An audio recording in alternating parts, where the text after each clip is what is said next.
uJesu Kristu inkosi bazalwane. uJesu Kristu inkosi. uJesu Kristu inkosi. Bazalwane, ngingumama uMnguni, uMamthembu okaGezibuso okhonza eMafakatini ngaphansi kwaPastor uZondi, umfundisi Zondi. Ngiyabonga ke bazalwane, ukusukuma ukuma la usuku ungathandi, usuku ungashongo futhi ungakumemanga ukuthi mina njengoba ngiyenkonzweni ngizosukuma. Kodwa uthi mawuhleli lapha phansi kube khona into ekubuzayo ethi uhlaleleni, sukuma, awenzelwanga yini umusa. Bazalwane, ngiyambonga uNkulunkulu owangenzela umusa. Ngangiwumfelokazi ngena kule nkonzo. Ngiyambonga uNkulunkulu owangenzela umusa, ngoba efuna ngihlale uNkulunkulu, ngoba efuna ngibe umfelokazi woqobo, ngoba efuna ngihambe ngezimiso zikaNkulunkulu. Bazalwane, ngoba ngangisindisiwe, ngizonitshela amaqiniso bazalwane, ayakhulunywa. Ngangisindisiwe mina, kodwa ukusindisa kwami kwakungakona ukusindiswa okuyiqiniso bazalwane. Uma ubuye untshontshelwa bani? uNkulunkulu uyantshontshelwa yini? Akantshontshelwa uNkulunkulu wethu, ngoba kwakuthi mase zingishaya induku, ngangithi mase nginenkinga ngike ngikhokhobe, ngihambe ngithi hayi khona ngizosizakala lapha. Ngafika kuleli bandla bazalwane, ngafika entabeni kaJehova ngiyabonelelwa, ngathola izifundiso, ngangena nje ekhalezwi, ngafunda intshumayelo usuku nosuku. Zangikhokhela ukuthi umntwana kaNkulunkulu ubheka phezulu, afuna uJesu Kristu inkosi kuphela.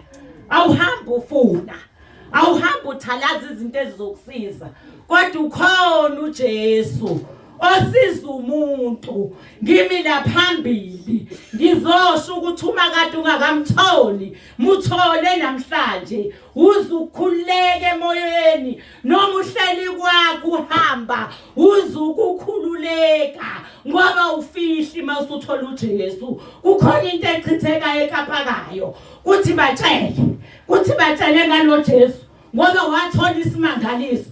Cha, mina ngathola isimangaliso. Ngiyambonga uJesu, ngoba manje angazi ukuthi ngabe sengiqome kangakanani. Uyabazi abafelokazi bazalwane, ngabe sengigijime kangakanani nezwe lonke, ngingazi ngifunani, ngifuna into engekho.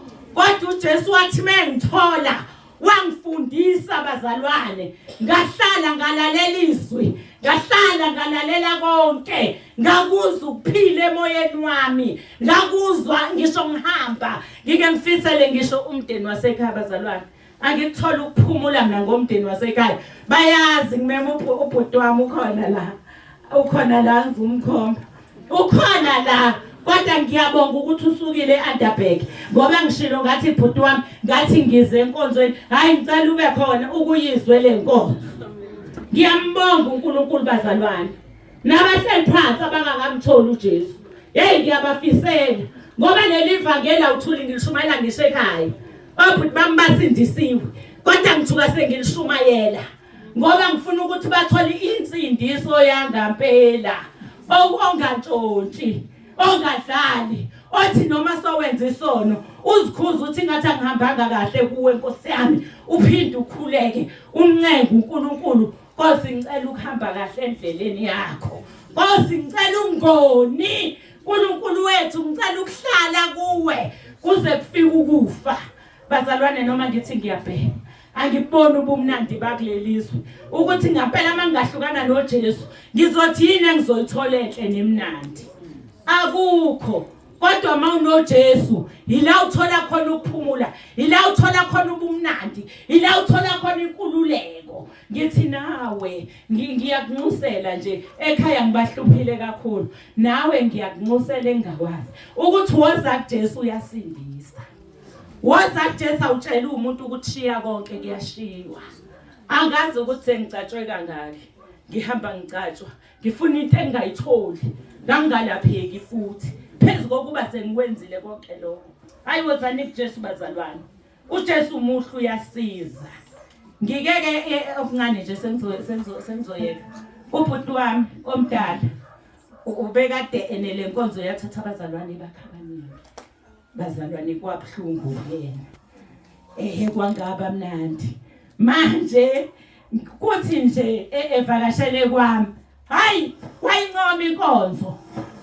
Wayincoma ngajabula ngaze ngathi ibhuti kusivashani wathi bengizoba khona eMafakatini ngase ngikhohliwe ukuthi wangitshela usuku oluthini wathi intshumayelo engayizwa ngomzalwane eshumayela ngobaba uNtsibande ukuthi ubeshumayele ephethe liphi ivangeli. Bazalwane siyambonga uNkulunkulu, siyambonga. Akeke kufuneka ukuthi aye esiqhogweni. Mina ngiyawusaba umlilo wasesiqhogweni. Kungako ngike ngimncenga uNkulunkulu ngithi Nkosi yami ngenze ngihambe kahle, ngenze ngiyeke izono ngoba ngiyasaba ukosha esiqhogweni. Hayi asambeni bazalwana sikholweni. Ngiyambonga uNkulunkulu. Ngingasambabingelelanga ke baba wami besuka kude kangaka. Ngiyaxolisa ukubabingelela egcineni. Ngibingelela kubaba uNtsibande, ngibingelela uMama Ntsibande, ngibingelela abafundisi bonke abakhona endlini. Ngegama lenkosi yethu uJesu Kristu. No mama ngiyathanda bomama. Uyazi njengoba nginibuka nje, hayi ngibona nje hayi angazi. Khona futhi abazomkhoza abazolandela. Khona bazoza la kaKhagwe. Bazobuza ukuthi nina nenze njani. Noma ungasaliyekanga ibandla lakho. Kodwa uyakwazi ukungena ekhaya lezwi. Uthola intshumayelo. Ubaba wethu akasho ukuthi shiya ibandla. Uthi kodwa lalela ubufakazi kuze wenze iqiniso uhambe kahle. Ngiyambonga uNkulunkulu uJesu Kristu inkosi. uJesu Kristu inkosi. uJesu